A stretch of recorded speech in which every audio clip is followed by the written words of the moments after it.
नमस्कार दोस्तों, आप सभी का हमारे भक्ति एंड फन वीडियोस चैनल में स्वागत है। आज मैं आप लोग को दुर्गा सप्तशती पाठ का दूसरा अध्याय सुनाने जा रही हूँ।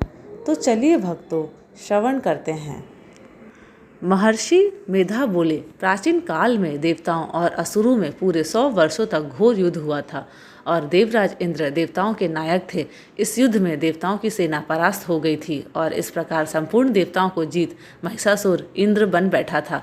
युद्ध के पश्चात हारे हुए देवता प्रजापति श्री ब्रह्मा को साथ लेकर उस स्थान पर पहुंचे जहां पर कि भगवान शंकर विराजमान थे। देवताओं ने अपनी हार का सारा वृत्तांत भगवान श्री विष्णु और शंकर जी से कह सुनाया।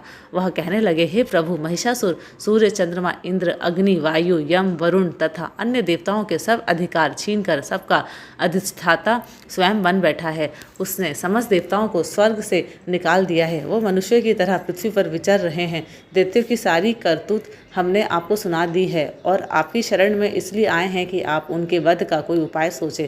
देवताओं की बातें सुनकर भगवान श्री विष्णु और शंकर जी को दैत्यों पर बड़ा गुस्सा आया।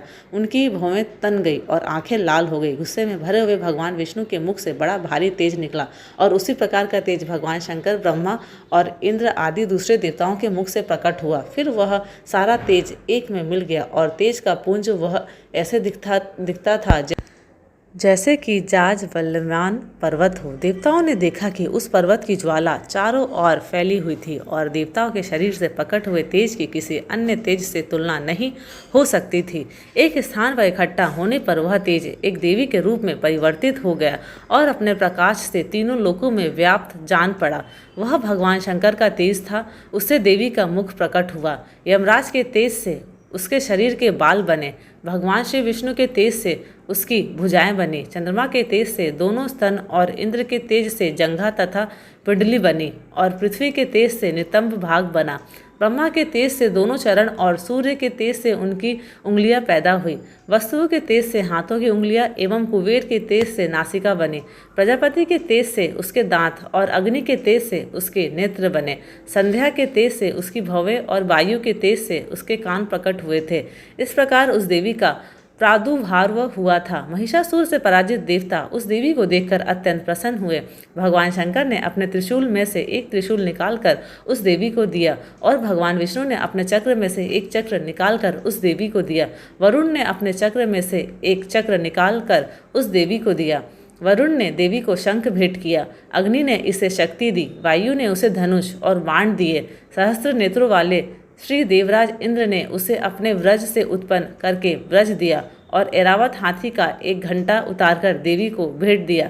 यमराज ने उसे काल दंड में से एक दंड दिया। वरुण ने उसे पाश दिया।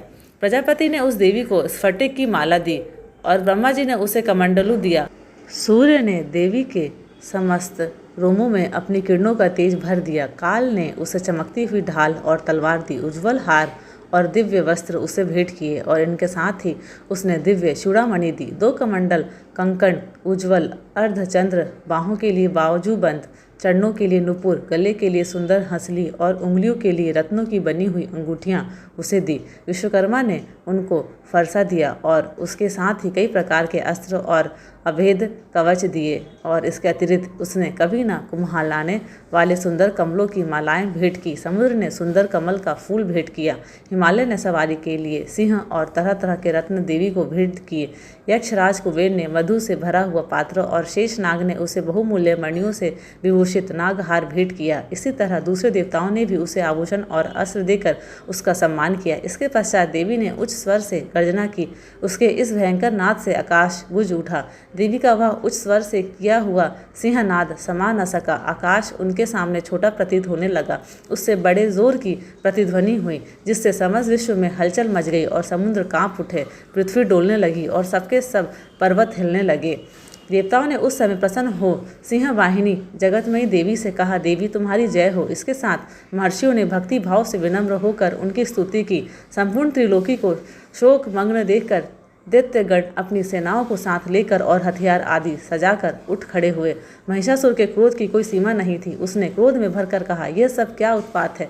फिर वह अपनी सेना के साथ उस ओर दौड़ा जिस ओर से भयंकर नाद का शब्द सुनाई दिया था, और आगे पहुंचकर उसने देवी को देखा जो कि अपनी प्रभा से तीनों लोकों को प्रकाशित कर रही थी। उसके चरणों के भार से पृथ्वी दबी जा रही थी, माथे के मुकुट से आकाश में एक रेखा सी बन रही थी और उसके धनुष की टंकोर से सब लोग सुबुद्ध हो रहे थे। देवी अपने शस्त्रों भुजाओं को संपूर्ण दिशाओं में फैलाए खड़ी थी। इसके पश्चात उनका दैत्यों के साथ युद्ध छिड़ गया और कई प्रकार के अस्त्र शस्त्रों से सब की सब दिशाएं उद्भाषित होने लगी। महिषासुर की सेना का सेनापति चिशुर नामक एक महान असुर था। वह आगे बढ़कर देवी के साथ युद्ध करने लगा और दूसरे देवताओं की चतुरंगिणी सेना साथ लेकर चामर भी लड़ने लगा और 60,000 महारथियों को साथ लेकर उदग्र नामक महादैत्य आकर युद्ध करने लगा।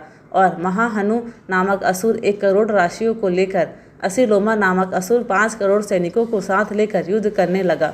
वाशकल नामक असुर 60 लाख असुरों के साथ युद्ध में आ डटा। विटाल नामक असुर 1 करोड़ रथियों सहित लड़ने को तैयार था।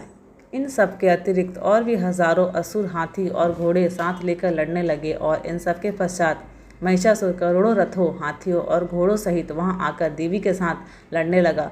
सभी असुर तोमर, भिंदीपाल, शक्ति, मुसुल, खंडकों, फरसों, पटियों के साथ रणभूमि में देवी के साथ युद्ध करने लगे।